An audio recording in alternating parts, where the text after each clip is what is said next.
দেশ থেকে বিদেশ, খেলা থেকে বিনোদন, সব ধরনের খবর নিয়ে আমি মিঠু শুরু করছি নজরের দুনিয়া। চীনের সঙ্গে চুক্তি আমেরিকার, এবার ভারতের সঙ্গে সমঝোতা ট্রাম্পের। এবার কি থামতে চলেছে শুল্ক যুদ্ধ? সেরকমই জানালেন মার্কিন প্রেসিডেন্ট ডোনাল্ড ট্রাম্প। নিজস্ব সোশ্যাল মিডিয়া প্ল্যাটফর্মে তিনি জানান, চীনের সঙ্গে আমেরিকার চুক্তি হয়ে গিয়েছে। সব মিলিয়ে চীনা পণ্যের উপর 55% শুল্ক চাপাবে আমেরিকা। এছাড়া মার্কিন পণ্যের উপর 10% কর বসাবে বেজিং। মাসখানেক আগেই শুল্ক যুদ্ধে রাশ টেনে সংঘর্ষ বিরতির সিদ্ধান্ত নিয়েছিল বেজিং এবং ওয়াশিংটন। দীর্ঘ আলোচনার পর 90 দিনের জন্য শুল্ক কমাতে রাজি হন দুই দেশের প্রেসিডেন্ট। উল্লেখ্য, ভারত, কানাডা ও চীন সহ একাধিক দেশের উপর 2রা এপ্রিল থেকে ব্যাপক হারে পারস্পরিক শুল্ক চাপিয়েছিল ট্রাম্প প্রশাসন। এর পাল্টা চীন আমেরিকার উপর কর চাপায়। সংঘর্ষ বিরতির 1 মাস পরেই আমেরিকা এবং চীনের মধ্যে চুক্তি হয়ে গেছে বলে জানান ট্রাম্প। অন্যদিকে আমেরিকার সঙ্গে বাণিজ্য চুক্তি করতে জোর কদমে আলোচনা চালাচ্ছে ভারত। চীনের পর এবার কি নয়াদিল্লির সঙ্গেও সমঝোতা করবে ট্রাম্প প্রশাসন? Sunirnoy imaging centre private limited advance প্যাথোলজিতে thalassemia screening, large size biopsy setup সহ সমস্ত পরীক্ষা, echocardiography, fetal echocardiography, CT scan, CT guided FNAC, 4D USG, USG guided FNAC, endoscopy, colonoscopy, uroflowmetry, spirometry, colour Doppler, digital x-ray, তাছাড়াও সমস্ত বিশেষজ্ঞ চিকিৎসকদের পরিষেবা একই ছাদের তলায় নিয়ে হাজির সুনির্ণয়। ঠিকানা 126/1 পিলখানা রোড, রানীবাগান, বহরমপুর, মুর্শিদাবাদ। বিশদে জানতে যোগাযোগ করুন 8373049252 7547900377।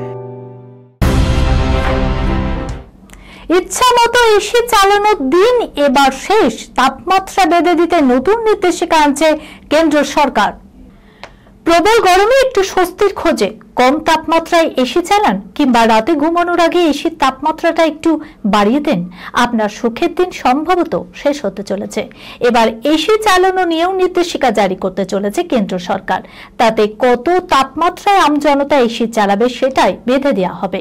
কেন্দ্রীয় শক্তি মন্ত্রকের মন্ত্রী মনোহর লাল খাট্টার তেমনটাই ইঙ্গিত দিলেন। আসলে আমজনতা যথেষ্টভাবে এসি ব্যবহারের ফলে বিদ্যুতের অপচয় হচ্ছে, যা গোটা দেশের জন্য বিদ্যুৎ সংকট পরিস্থিতি তৈরি করতে পারে।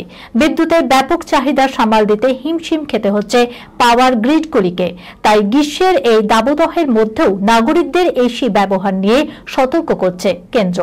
মনোহর লাল খাট্টার বলেছেন, খুব শীঘ্রই ভারতের মাটিতে প্রথমবারের মতো বাতানুকূল যন্ত্রের তাপমাত্রা নিয়ন্ত্রক নির্দেশিকা আসতে চলেছে। তাপমাত্রার সীমা ধরা হয়েছে 20 থেকে 28 ডিগ্রি সেলসিয়াস, যার অর্থ এসি আর 20 ডিগ্রি সেলসিয়াসের নিচে চালানো যাবে না, বা 28 ডিগ্রির বেশি তাপমাত্রাতেও চালানো যাবে না। কেন্দ্রীয় সরকার চাইছেন এসির তাপমাত্রার সর্বনিম্ন সীমা 24 ডিগ্রি সেলসিয়াস রাখতে, কিন্তু তাতে আমজনতার সমস্যা হতে পারে ভেবে সর্বনিম্ন সীমা 20 ডিগ্রি করা হয়েছে। পড়াশোনায় তুখোড়, 30 বছর বয়সে বিয়ে করেছেন ডজন খানেক, কিন্তু এত প্রেম, এত বিয়ে এত সহজে কিভাবে সম্ভব? চলুন দেখে নিই। এক তরুণী, বয়স মাত্র 30, কিন্তু তার জীবন যেন কোনো রহস্য উপন্যাসের পাতা থেকে উঠে আসা এক চরিত্র। উচ্চশিক্ষিত, স্বপ্ন ছিল গবেষণায় যাওয়ার, কিন্তু সেই প্রতিভা একসময় বাঁক নাই এক অবাক করা যাত্রায়। একের পর এক বিয়ে, কারোর সঙ্গে প্রেমের গল্প, কারোর সঙ্গে প্রতিশ্রুতির সম্পর্ক। হঠাৎ একদিন ধরা পড়ে যায় সেই জাল, যেখানে আটকে আছেন ডজন খানেক পুরুষ, এক শিশু এবং এক বেশ কিছু প্রশ্ন, যার উত্তর এখনো অজানা। বিয়ের সাজে থাকা অবস্থাতেই থেমে যায় তার 15তম নতুন জীবনের সূচনা। ধরা পড়ে যায় বহু চর্চিত সেই পর্দার আড়ালে থাকা বাস্তব। প্রতিভা, প্রতারণা নাকি মানসিক সমস্যার ছায়া? উত্তর খুঁজছে সমাজ আর তদন্তকারী অফিসারের দল। যুবতীর নাম রেশমা চন্দ্র শেখরান। অনেক বছরে দেশের নানান শহরের বহু পুরুষকে বিয়ে করেছেন। তাকে তার 14তম বিয়ের মাত্র 2 ঘন্টা আগে গ্রেপ্তার করেছে পুলিশ। রেশমার মোট কতগুলি বিয়ে হয়েছে এবং তার উদ্দেশ্যই বা কি ছিল তা খুঁজে বের করতে একটি বিশেষ তদন্তকারী দল গঠন করা হয়েছে। রেশমা সম্পর্কে প্রাথমিক তদন্তে জানা গিয়েছে পড়াশোনায় তিনি খুবই মেধাবী ছিলেন। তিনি স্নাতক ডিগ্রি পান শ্রী শঙ্করাচার্য সংস্কৃত বিশ্ববিদ্যালয় কালাডি থেকে। স্নাতকোত্তর সম্পূর্ণ করেন CMSS কলেজ কোট্টায়াম থেকে। এমনকি PhD করারও পরিকল্পনা ছিল। সেই পড়াশোনার মাঝেই 2014 সালে তিনি প্রথম বিয়ে করেন। এরপর থেকে শুরু হয় একের পর এক বিয়ে ও প্রতারণার অধ্যায়। 2022 সালে ভলাকম এলাকায় এক ব্যক্তির সঙ্গে তার সম্পর্ক হয় এবং সেই সম্পর্ক থেকে জন্ম নেয় একটি কন্যার সন্তান। আজও রেশমার মা সেই ব্যক্তির বাড়িতেই থাকেন। চমকপ্রদ বিষয় হলো ওই ব্যক্তি রেশমার এতগুলি বিয়ে ও প্রতারণা কোনো খবরই জানতেন না। আকাশ ছোঁয়া দাম রণবীর আলিয়ার নতুন বাসস্থানে ছাড়িয়ে গেল শাহরুখ অমিতাভকেও। অবশেষে অপেক্ষার অবসান। বহুদিন ধরে মুম্বাইয়ের বান্দ্রা এলাকায় স্বপ্নের বাড়ির অপেক্ষায় ছিলেন রণবীর কাপুর ও আলিয়া ভট্ট। অবশেষে সেই বাড়ি প্রস্তুত হতেই নতুন নজির গড়েছে বাড়িটি। এর চেয়ে বেশি দামের বাড়ি ভারতের আর কোনো তারকার নেই বলে জানা যাচ্ছে।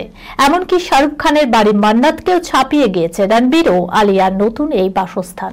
মুম্বাইয়ের অন্যতম আকর্ষণ হলো মান্নাত। সেই বাড়ির দাম 200 কোটি টাকা। রণবীর আলিয়ার নতুন বাড়ির দাম 250 কোটি টাকা। এর চেয়ে বেশি দামের বাড়ি ভারতে আর কোনো বলিউড তারকার নেই। বিলাসবহুল এলাকা বান্দ্রা হিলে অবস্থিত এই বাড়ি। 6 তলা বাড়ির ছবিও নেট পাড়ায় ইতিমধ্যেই ভাইরাল।